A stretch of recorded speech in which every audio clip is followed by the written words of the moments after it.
시청자 여러분 안녕하십니까? 복지TV 뉴스입니다. 송파 세모녀 사건과 탈북민 모자 사망 사건 등 복지 사각지대에 놓인 이들의 죽음은 많은 안타까움을 자아냈는데요. 이에 따라 취약계층의 생활고를 지원하기 위한 여러 대책이 나왔습니다. 이에 대한 현실을 서정용 기자가 진단해봤습니다. 강남구에서 취약계층들이 가장 많이 거주하고 있는 일원동 지역입니다. 일원 일동 주민센터 복지팀장은 가져온 이들을 할아버지에게 전해주면서 겨울을 따뜻하게 보내는데 애로사항은 없는지 등 복지 상담으로 위로를 했습니다. 900여 가구가 임대아파트와 일반 주거 지하층에서 생활하는 할머니와 할아버지들 가운데 대부분 혼자서 외롭게 삶을 이어가고 있습니다. 이렇게 오면 항상 그냥 손잡아드리고 잘 계시나 하고 또 아픈 데 없으신가 해가지고 제가 이렇게 1시간 냉겨 이렇게 또 말벗도 대주고 또 아프면 또 병원에도 모시고 가고 이런 걸 많이 하고 있습니다. 지원금 40만 원을 받는 일부 취약계층들은 아파트 임대료와 관리비, 전기료 등 공과금을 내고 나면 생활이 어려워 경로당에서 점심 한 끼로 해결하는 문제로 영양실조 환자가 발생하고 있습니다. 통계청의 취약계층의 사망 원인 통계에 따르면 영양실조에 따른 사망자는 2017년 109명, 지난해는 91명으로 집계됐습니다. 최근 영양실조 사망은 대부분 경제난 등으로 삶의 의욕이 떨어져 곡기를 끊는 경우가 많고 사회적으로 문제가 되고 있다고 복지 관계자는 말했습니다. 혼자 계신다거나 아니면 혼자 계실 때 장애가 있다거나 그런 분들한테는 조금 더 집중적으로 방문을 하고 안부 전화도 하고 그다음에 연락이 안 되면 주민들 통장님이든지 지역을 잘 아시는 주민들 도움받아서 방문을 나가고 있습니다. 특히 지역 주민으로 구성된 상시 발굴단은 사회관계망 단절 상태에서 빈곤과 실직, 질병 등을 겪는 고립가구와 낙인감이나 자존심 때문에 방문이 어려운 운동형 가구를 찾아 나서고 있습니다. 강남구는 복지사각지대를 집중적으로 찾고 맞춤형 서비스를 지원해 삶에 희망을 주는 포용복지도시 강남을 만들겠다고 밝혀 그 결과가 주목되고 있습니다. 복지TV 뉴스 서정여입니다. 올해부터 중증 장애인의 일반 건강과 장애 상태, 치과 진료를 포함한 건강주치 2단계 시범 사업이 시행됩니다. 보건복지부는 지난달 23일 제25차 건강보험 정책심의위원회를 열고 여성 생식기 초음파 건강보험 적용과 손실 보상 방안, 비급여의 급여화 추진 등을 보고받았다고 밝혔습니다. 비장애인에 비해 구강 상태가 열악한 중증 장애인에 대해 불소도포와 치석 제거 등 주요 치과 예방진료보험 적용이 확대되며 부산광역시에서 우선 시행될 예정입니다.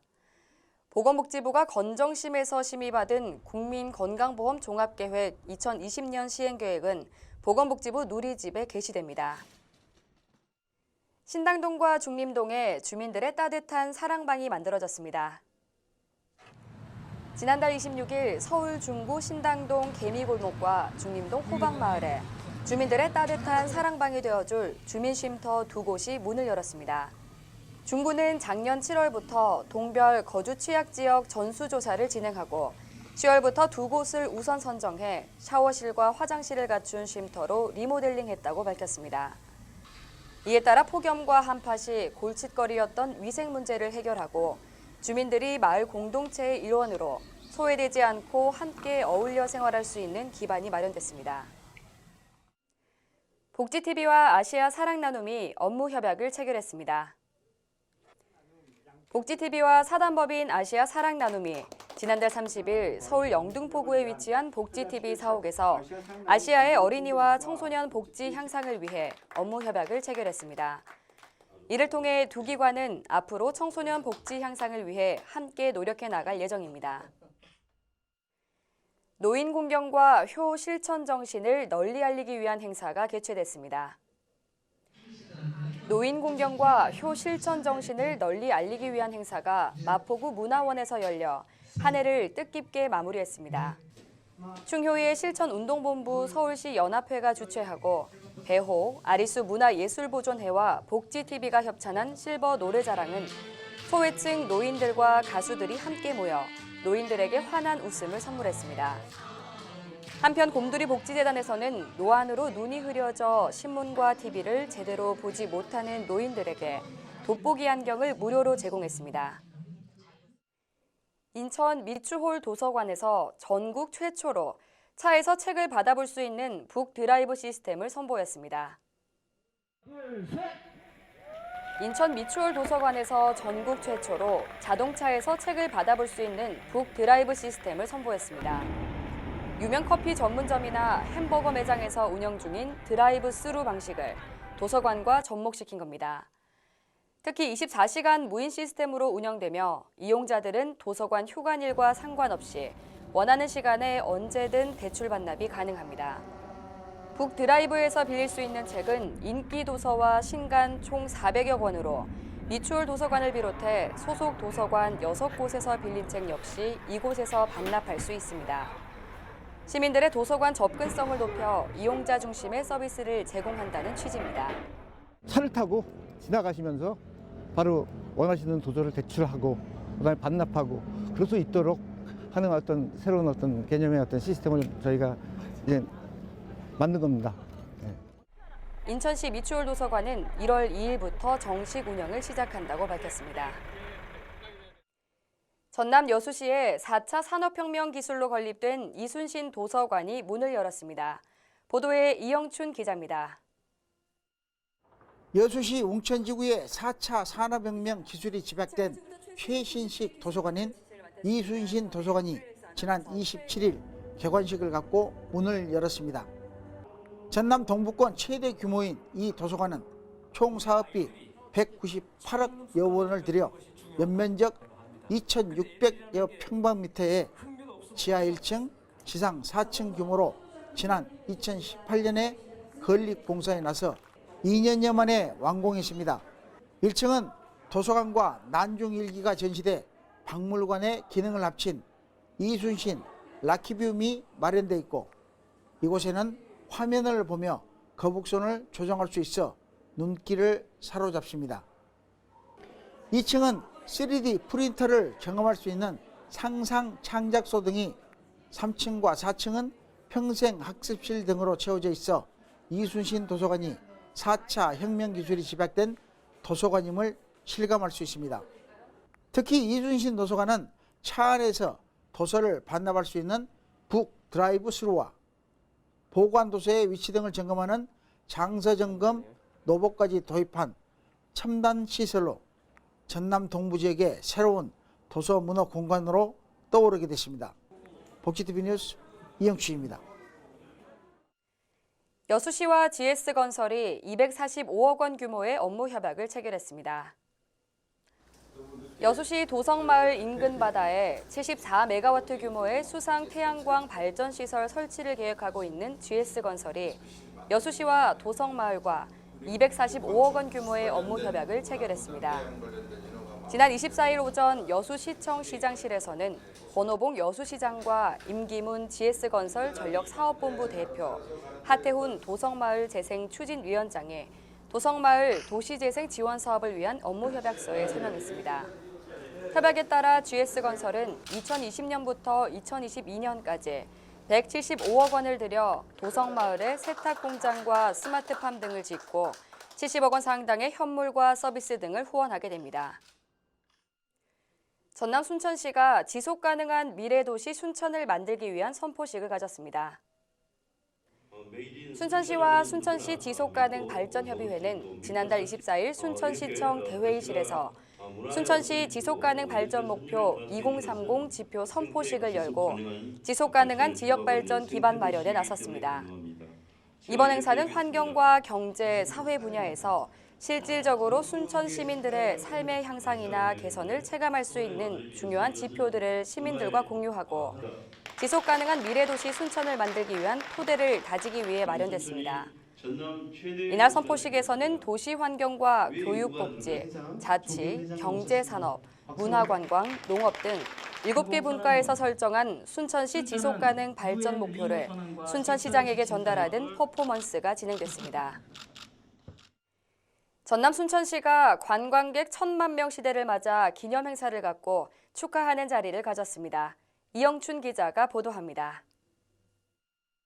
순천시가 관광객 1,000만 명 시대를 맞이해 지난 26일 순천만 국가정원 잔디마당에서 순천 1,000만인을 껴안다라는 주제로 1,000만 관광객 돌파 기념 행사를 성황리에 개최했습니다.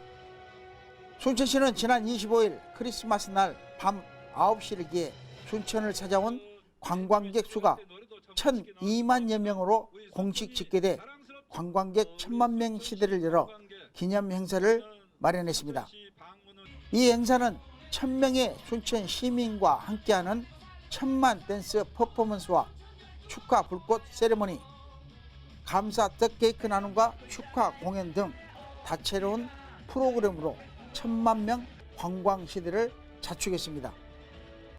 특히 순천시는 1,000만 관광객 목표 달성을 위해 서울 청계광장에 상징 조형물을 설치하고 전국 250여 개 지자체 등을 방문하는 등 대대적인 관광객 유치 활동을 펼쳤습니다. 2019년 시 승격 70주년을 맞아 순천 방문의 해를 선포한 순천시의 새로운 관광 패러다임이 1,000만 관광객 시대를 열어가는 금자탑을 세우게 됐습니다. 복지TV 뉴스 이영추입니다.